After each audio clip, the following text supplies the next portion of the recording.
Okay, well, let's check it out. I was going to talk about words or speaking during yoga class because language is a really interesting thing when you're trying to relax. And, people a lot of times get really intimidated in ways, not only that they can't, like, do the positions or whatever, but, like, they think everything's going to be in Sanskrit and they're going to, or Sanskrit, I don't know how to pronounce it, and it's, going to be something, like, totally unintelligible and asking them to do something that their body totally can't do, right? So, a lot of times people stay away because they're nervous of that. And maybe you should. I'm taping a video here, sweets. Oh. So anyway, he didn't know I was doing. Sorry. Thanks, Trixwagon. You want to restart? No, I don't want to restart.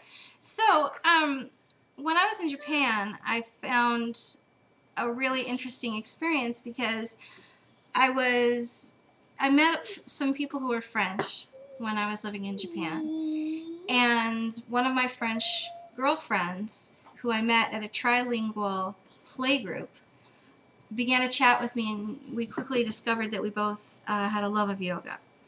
And she invited me to her French village, actually on a weekly basis. I began to teach yoga at a French village at their little clubhouse. So I had studied French in high school, so I just, barely know how to pronounce anything right. And it's like I don't have sentence structure in French, like I don't really even have enough nouns to make a sentence, let alone verbs to conjugate correctly. But it didn't matter because I could pronounce things so well enough as a weird American that they could still understand me. I don't know. So I sat there and I asked them, "You want an apple? Apple?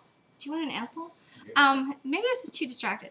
I sat and got the instructions that I wanted to be able to provide in French one day, just went through what the cues would be that I would call out so that, they'd be able to take a class with me. And most of the time, the words didn't really matter because you're looking at the instructor anyway to derive the information that you need. So the words don't really matter is what I'm trying to say. But, enhalé, exhalé, inhale, exhale, it's not that hard to do.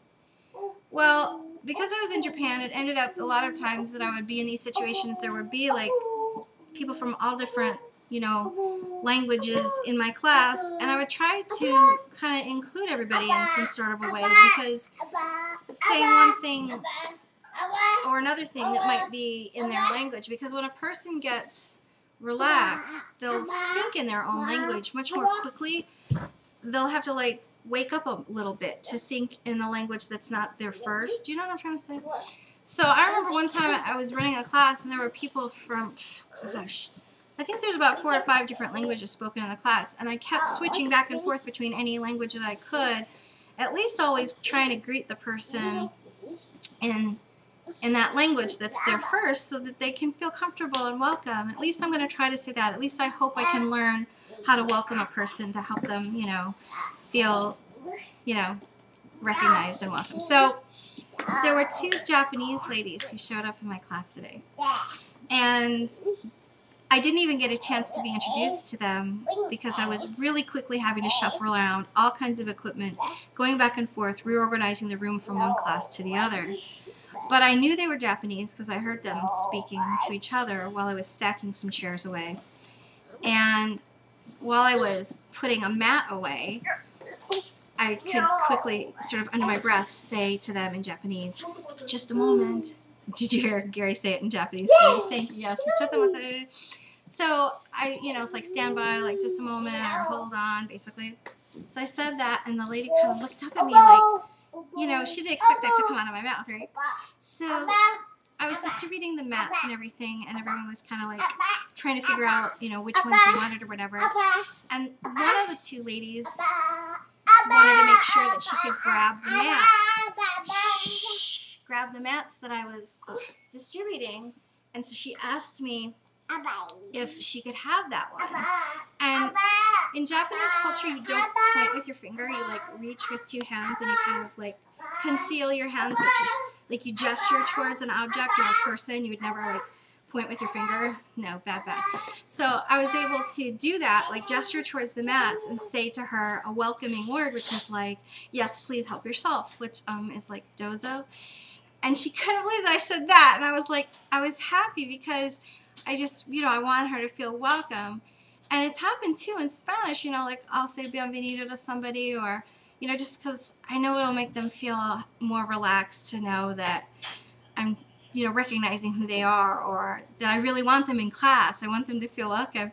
And it's so funny how language changes that, because I can smile at someone and I can, be welcoming and warm. But when they hear their own words, language coming back to them, it's like they're at home. And I love that, because then I know they're going to be able to have a great class no matter what is going on. So, all right, well, thanks for letting me chat about yoga and language. And anyway, I have some stories about Japan that I really want to talk about, and I think I'm going to definitely get into those.